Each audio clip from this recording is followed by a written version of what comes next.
They don't what listen about at the all. reaction? Because from otherwise decent people, they seem to have no issue with this. And I know we're talking about monsters. I know we're talking about men who gunned down over 100 people, including 3 children. But the justification for torture, that worries me. That worries me about where we are. Well, I think that I mean, these terrorists obviously, the lowest of the low life. So, I mean, to do that, to go into a shopping centre and a theatre and start gunning people down, we've seen it elsewhere. We've seen it in London. We've seen it in Paris. We've seen it sadly around the world.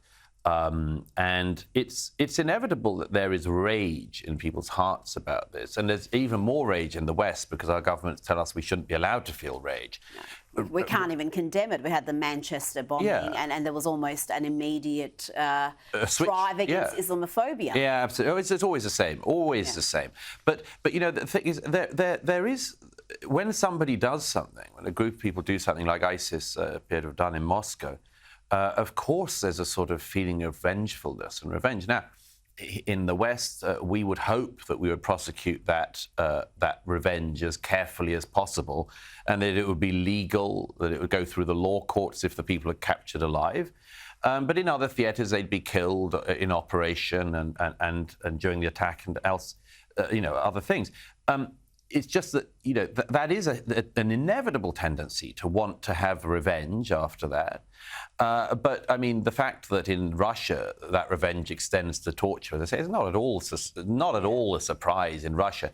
But I mean, I think you can want there to be no pity for the terrorists without encouraging them to be mutilated by the Russian troops. I mean, it's just... Now, before you go, I've got to ask you about the US. We're seeing the political prosecution of Donald Trump. They've been trying to take his assets. Today there's been a development there with the bond being reduced dramatically, and he's saying that he'll be posting that new amount. I think it's 175 million US.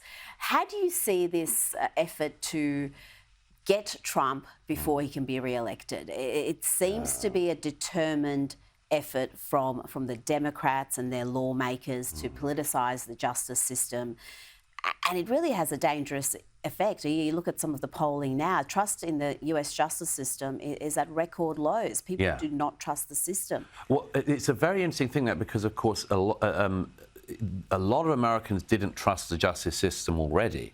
I mean, the conviction rates in the US courts, for anyone who's been through them, are astronomically high. Almost Beijing-like, but not quite. Yeah, I mean, it's teetering on 99%, and so a lot of Americans who've had experience of that already distrusted it. Then you've had the sort of super politicization of things like the Supreme Court, and then the Trump persecution. I do think it's a kind of persecution. I have plenty of criticisms of Donald Trump, but if you wanted to make sure he wasn't elected again, then run a really good candidate against him and highlight the things that he did in his term of office that you disagree with.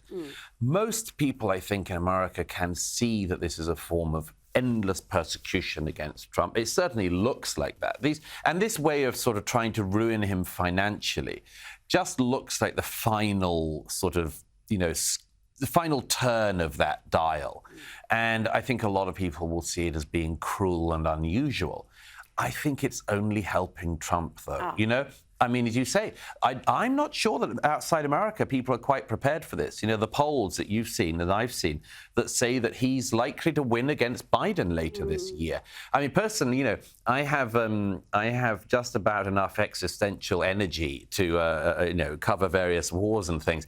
I'm not sure if I have the existential energy this time, Rita, to cover Trump-Biden Part 2. We last met in America, in New York, in Trump-Biden round 1. I don't know. I mean, those guys might be there for round 2. You might be there for round 2.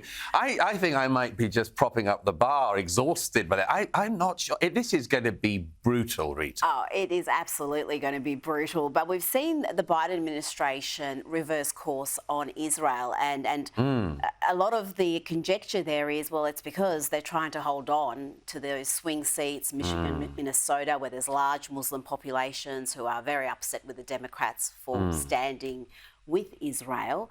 How do you see that? How is the Biden administration going to balance that, that supporting their ally, but also making sure they don't lose those crucial swing seats? There's a very interesting thing that's gone on in the last few days, which people haven't noted, which is whilst the rhetoric has ramped up against Israel from the Biden administration, there's been a new package of arms for Israel from the administration. Now, that's very interesting. I'm very pleased that that's the case, because I think Israel should be allowed to win its war against Hamas and destroy Hamas.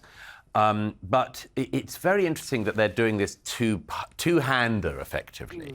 The sort of public statements and then what they're actually doing.